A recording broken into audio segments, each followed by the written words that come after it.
Hey everyone, good morning. Happy Monday. Welcome to the Teach Better Today morning show where the Teach Better team gets to join you live every single morning, Monday through Friday at 7 a.m. Eastern.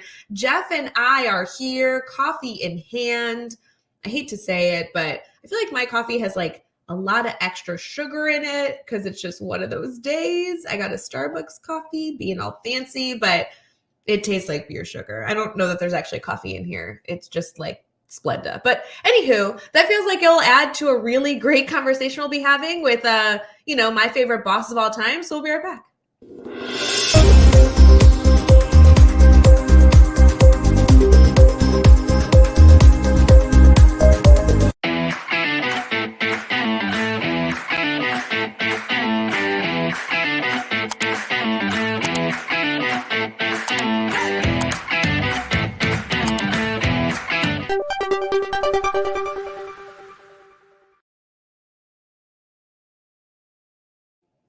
Hey everyone, good morning. Jeff Gargas in the house. Jeff, how are you? I'm good. How are you? Other than apparently, like, hopped up on sugar. I'm good. Why so much? Because don't you oftentimes drink your coffee black? Well, so if I make coffee in my house, it's black coffee, and I like black coffee. And then when I go to Starbucks, I get like a fancy drink, and you get like a latte. Okay. Well, I usually do a vanilla latte, but today I was like, hey, I am going to be really cool. I have a freebie drink option. I'm going to order something off the menu I've never had. So I ordered something, and let's put it this way. I don't think there's coffee in it. What did you get? Syrup. Okay, first off, can I just note it's delicious. What'd you get? A caramel brulee latte. Okay. Well, yeah. So to go from like a typically drinking a black coffee to something like that, like that's a lot. Well, because one, it's espresso, so it's not as, for lack of a better term, harsh as like and bold as regular like a black coffee would be. Wait, hold on though. I drink espresso at my house, black. That's what I brew drink. it? Like, do you do it all? Yeah. Because you get the full. Do you tap it? They get the tap and everything. The whole thing. Okay. Yeah. So I don't drink a cup of black coffee very often. I drink espresso. My espresso, or I get a latte from like out. Gotcha. Okay, that makes more sense because going from black coffee to something sweet is weird. People who drink black coffee typically don't go. And maybe I'm wrong, but like from my experience, but yeah, but there's a lot of sugar in there. Like, and it's also creamy. It's with the milk, and there's probably what is that, a grande? There's probably 2 or 3 pumps of syrup in there. I think that if you wanted to see if you could have a heart attack in January, you should try one of these. It's great. Okay. It's good stuff. I'm drinking this is brewed here, but it's actually a it's Dunkin' Donuts cinnamon something or other, cinnamania. Oh, I think like it's called the pod. Cinnamania. Yeah, pod. It's that's what we've got here, the old Keurig that's like just holding on, fighting its last breaths. And we're just every now and then it like doesn't work, and we're like, oh, is today the day? Because we've had it for like 7 years, and then it comes back through, and we're like, yeah, it's basically the John McClane of Keurigs is what I think it is. So it doesn't die easily. Friends, let us know what you are drinking in the comments. If you went like coffee, orange juice, tea, let us know. We love hearing about. But if any of you need permission to do like a coffee run, I'm officially your person giving you permission that today is the day to do a coffee run. And we can just be in a coffee run together, post it on your social media and tag me, and we can do a morning Teach Better family cheers, or if maybe you need to pick me up mid-afternoon, like we could still do a cheers then too. So yeah, good stuff going on already. It's Monday. Jeff, did you have a decent weekend? I did. We had a good weekend, relaxing weekend. Nothing just with the family, did some cleaning, some hanging out, but just family stuff. So okay, it was good, which I'll take. I will take. We did some planning. So actually it was relaxing, but like except for a little bit, because we're planning our Disney trip because the kids found out at Christmas that we're going to Disney next month. And so now we're in the like, okay, we've got the maps that Dad prints out, and we got to like figure out where we're going and what we got to do. So we're looking at like all the attractions stuff, seeing which ones they want to do. Yes. And what we can do, and because there's some that you need to like reserve, and some you have to like plan to reserve in the morning. It's like a lot. It's way too much planning and strategy and stress for how expensive it is.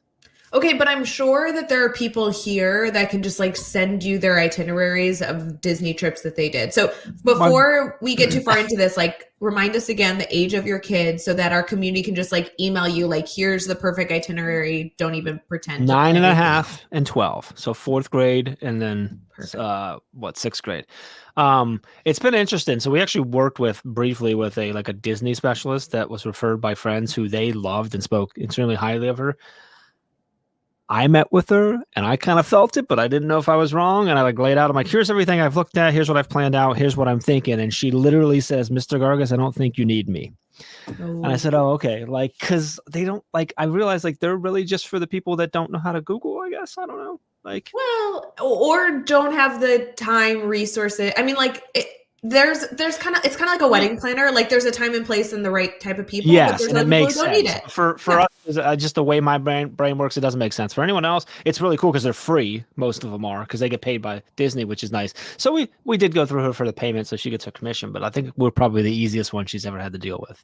That's cool. I like that. You do have an itinerary to use. I will definitely take that because I have notes of when I've seen people on Facebook posting that I've went recently, and they're like, "This was the best ride ever." I'm like, make a note that Melissa said that's the best ride ever, and right. No, that's good. We'll see what happens. It's going to be interesting. Well, I like that. So we did a little bit of that this weekend. Yeah, and even when I'm traveling to a new place, if I post on social being like, "Hey, I'm randomly going to I don't know, Burlington, Vermont. Anyone ever been there? What do you like? What's the restaurant to try?" It's just nice to have people that have experienced a little bit of something. Who have no stake in it or anything, right. and they're just sharing to try to help. Yeah, because we get the honest stuff. So love it. How was your weekend? Did you do any work that you did? I don't like that smile tells me that maybe you did. What'd you do? Okay, hold on. Okay, so I wasn't going to tell you what I was doing this weekend. I feel like I set myself up for failure because, friends, you know when you know how to do something, so you don't want to go through the hoops to get it done because you know how to do it fast, efficiently, and then it'll be finished. And I have an idea. I know where you're going now. You almost want to apologize later versus ask for permission to do it differently. That's what I did this weekend. So I don't know, for many of you who know this, we have our Teach Better Academy, and we've been putting courses there since 2015. But over the last few years, we've really ramped up tons and tons and tons of courses. And we have a process, right? There's a checklist and people have to approve stuff. And there's even meetings that have to happen to make sure that the content's aligned to Teach Better values and there's no spelling mistakes, all those things. But that wasn't my vibe this weekend. What'd you do? Just record a course this weekend? I totally just recorded. I just done. My course is done. I have 2 courses I wanted to put out to our community. They're trainings that we've even talked about on the Teach Better Today show that either our school districts have asked for and we've been doing recently, or topics that come up in listener questions. I'm like, guys, we already have the content out about this. Someone just needs to sit in front of a camera and just bust it out. And I just had time. So I busted out a course. SBG, standards-based grading? I did. Is that what you did? Yeah. You did. Mm-hmm. Nice. Because we have a couple in there, but they are older and we needed an update. We talked about that. So that must have. And you've been doing a lot of work with quite a few districts. Yeah. Full transparency. If you've taken our standard-based grading course in the past, cool. But this one has way more resources. It's way better. There's an activity that I think is bar none, the best type of activity to start with any staff anywhere, to at least continue the conversation, whether you're 2 years into the process or just starting the conversation. This is a great place to kind of ease minds. So yeah, I did that one, and I'm going to do the formative one too, because people have been asking. They want to know how to do a lot of that. Yep. Formative assessment better. So I'm happy to do a training on it, obviously, but go take a free course. Let me ask you. I didn't follow any instructions. I just did it. Yeah, so I'm curious. Are you doing all the editing too? Because normally that would be a task that gets assigned, and Josh or myself usually do the editing. So and then hold on, I'm not done. You brought this on yourself by bringing this up. So now I need to know. Do you know how to publish the course on the platform? No idea. Okay. Nope. No clue. Nope. See, so we're just gonna expect a ping with hey, here's a bunch of videos. Yeah, nothing's live because I don't actually know. there's a reason people don't tell me everything, because then it would have been live. I would have been like, guys, new course on the Academy, without even asking. I only know how to do like 80% of it. So I recorded the videos. I did edit, but I'm going to have Josh like approve it because he's in charge of all that. And I didn't want to like not have his eyes on all the mistakes I made. You don't want to upset Joshua Stamper. Never. Oh, man. I did all the marketing. Rachel already approved all the marketing for it. When's it supposed to launch? I did the intro and the outro. I don't know. Like maybe, I don't know, tomorrow. I don't think so, but like tomorrow. Hey, Josh, it's tomorrow, buddy. No, like within the month, like within the next few weeks. Like we'll like hey, get I'm in. eyes I'm on in. It. Here's my theory. You know, there wasn't. Okay, go ahead. Here's my theory is that usually we need a big team of people to like review content to make sure it's Teach Better, like aligned, and to make sure there's no spelling mistakes.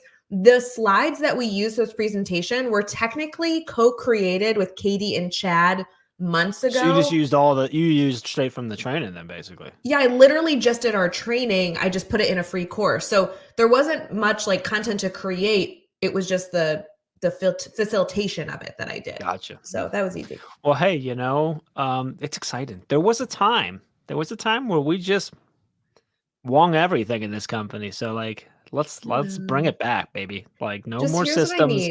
Forget systems and routines. Throw them out the window. We're just winging it, just going. When Ray wants to do something, she just does it. Guys, it's a free course. I don't even think I got that approved, but I've decided it's a free course. And I just need somebody to not tell Andrea, because she's the one that she's the runs. She like runs our academy and like technically would have had to give me like 12 stamps of approval on like the things I did. So I'm thinking about like buying her. Telling Andrea. No, I'm thinking I'm like going to buy her a cookie first and then be like, hey, also I'm publishing a course next week. Actually, Andrea probably won't mind because like she's also the one who normally has to like assign all the tasks and follow up on it. So she'll just be able to check a whole bunch off, hopefully. Yeah, no, none of that. Good. Well, that's exciting. So, all right, well, keep your eye out at teachbetteracademy.com for that. Yeah, and friends, coming soon. When we create courses on like brand new content, we don't have like set workshops on. It's a little bit more of a process. But if you guys want any courses this year, we're kind of going to do courses where you guys just tell us what you're looking for, and then we'll find the right person in the team to do the creation and the implementation, especially with the membership. That's $9 a month. Or wait, it's January. If you do the Academy membership right now, isn't it like $450? $450 a month forever. Just to confirm, that's not $450. It's $4.50. $4.50 a month. Yes. A month. Yes. Anywho, then you get every course, including the full workshop stuff. But I do eventually want to do a standard-based grading full workshop, because the only thing that I really, really, really wanted to put in this course that I definitely was going to get in trouble with, so I didn't, is we have that huge database of standard-based grading templates that is only for our workshop like schools. And it has like every template, every activity, everything in it. And that can't be shared in the intro. So I think I need to do a workshop strictly so they get access to that awesome website, is my opinion. Sounds like a plan. Sounds like you got next week and figured out. Maybe. Yeah. Anyway, so we should transition because I'm totally off topic, but we should transition. Just DM us and let us know like what you're curious about, or even if it's a small topic in your mind, like what do you wish you could do better? Formative assessments, in my opinion, are like a perfect one because we're all doing them every day, but maybe there's a way you could do it more effectively. And I've been doing that presentation a bunch recently too. So we'll throw that one up. I think that one should be free too, Jeff. Just FYI. Sure. Sounds good. Okay, cool. We'll be back.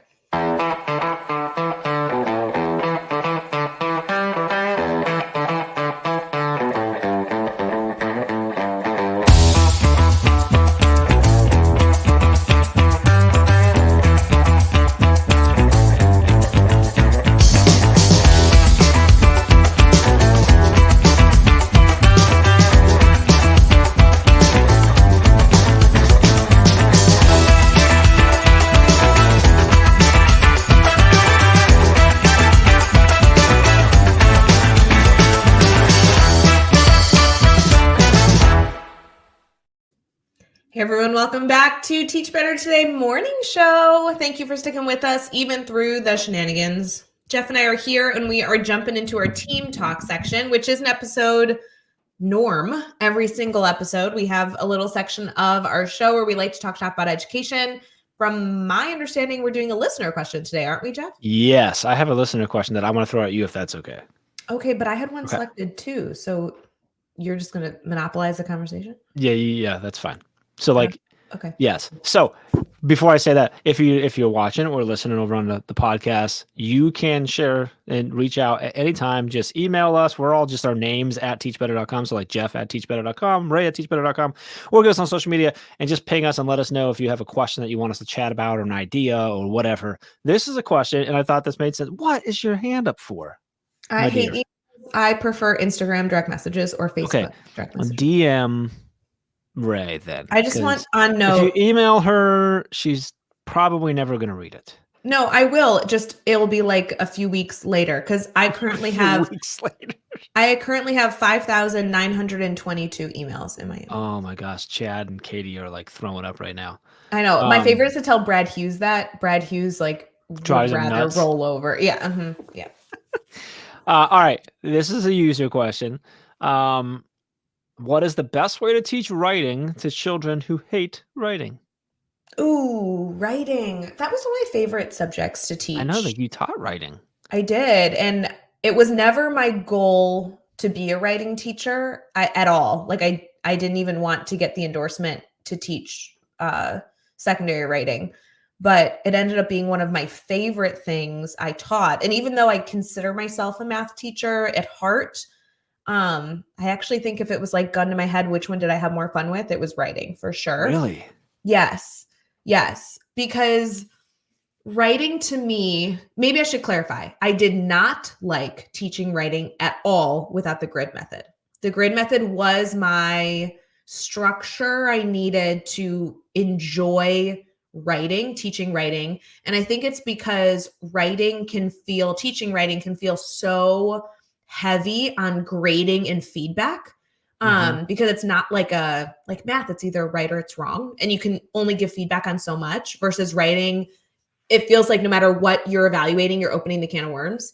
And the grid method to me would kind of be the answer to this question because I needed a structure that took me out of just the content delivery system and allowed me to facilitate, which is the fun part of writing. Like having a student be creative in front of you and be vulnerable and share in what's going on in their mind. And then having the time, it's really just the time to sit with that student and be a part of that process, to me is the beauty of loving being a writing teacher. But I found that without the structure, without the grid, I was just a paper pusher. Like I was constantly bringing home essays that I knew I couldn't possibly read fast enough to give feedback that was valuable. And to be honest, this is terrible because I hope there's like, what is it called when there's a time where you can't charge me with what's it called when there's like a period of time where you can charge me with murder, but afterwards you can't. Statute of limitations? Yes, statute of limitations. I hope that exists for me right now. But I, as a writing teacher early on, would honestly throw out so many writing pieces and not read them because I didn't have the time, constantly, because it was so overwhelming to see this like stack of paper. So if you are in a writing role and you have students who are resistant, which is just life, right? We have students that are resistant in every subject area. I think the grid is not only the right piece or solution for you, but also for them as a student, because the biggest win in getting a resistant student to work on something that they don't enjoy is to break that up into small, teeny, tiny chunks and get really positive, valuable feedback frequently and often throughout the time of learning. So if you are in a writing role, sorry to blab on, here's kind of the basics of how you can do it. I used to do 2 different grids. One would be to learn the writing style, and the other grid would be to create their own example of that writing piece. For those of you, for example, that do argumentative essays or something, learning an argumentative essay, using those mentor texts, that's great in a grid structure. So they're really mastering those small skills. piece by piece, getting your celebration every single day, one-on-one or in small groups from you, getting that contact, big celebration, and then open up another grid that walks them through the writing process. It's perfect for the workshop model. You're able to pull in those mentor texts again, they've already seen. They're giving you teeny tiny chunks and getting teeny tiny moments of feedback from you on a consistent basis.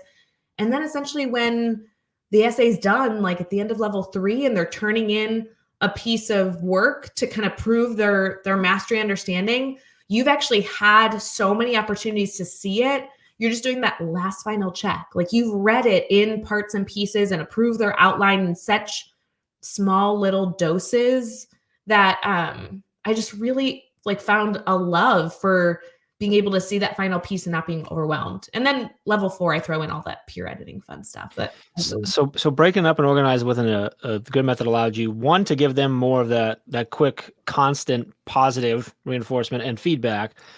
It also probably made it feel a little easier to them because they're doing bits and pieces instead of this long essay or this long whatever. But then also at the end allows you to not have to sit with a stack of full-on essays. You're just finalizing the stuff because you already know it at that point.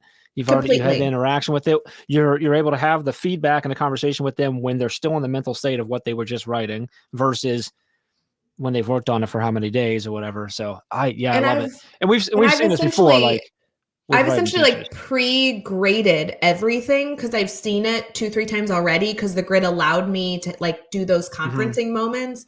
But then at the end, I used to, right before they turned it in, like have them highlight specific things in certain colors so I knew exactly where to look. But in the end, I knew the students, I knew what part they were struggling with, and that was the only part I really focused on. So I could get one essay, I'm using the same rubric, but one essay from a student that's like, oh, I knew they really need to work on descriptive detail in the most recent conference I had with them. That's really all I'm going to focus on. Everything else I've kind of already graded and feel good on.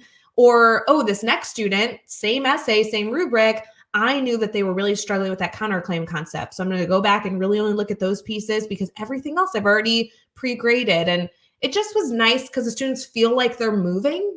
Like that's, I think, some of the struggle with the resistancy of writers is it's so overwhelming and they already feel like they're moving and grooving. And you get to be like, this is the part I love. I love looking a student in the eye and being like, you're doing great. Like celebrate this. Oh my gosh, what a great feeling. I hope you feel like, are you proud of yourself? And it's not just you standing at the front being like, here's how to write a counterclaim, do it. Like, you know, using the workshop model, which is great, but I need that one-on-one contact with students with the writing process for sure.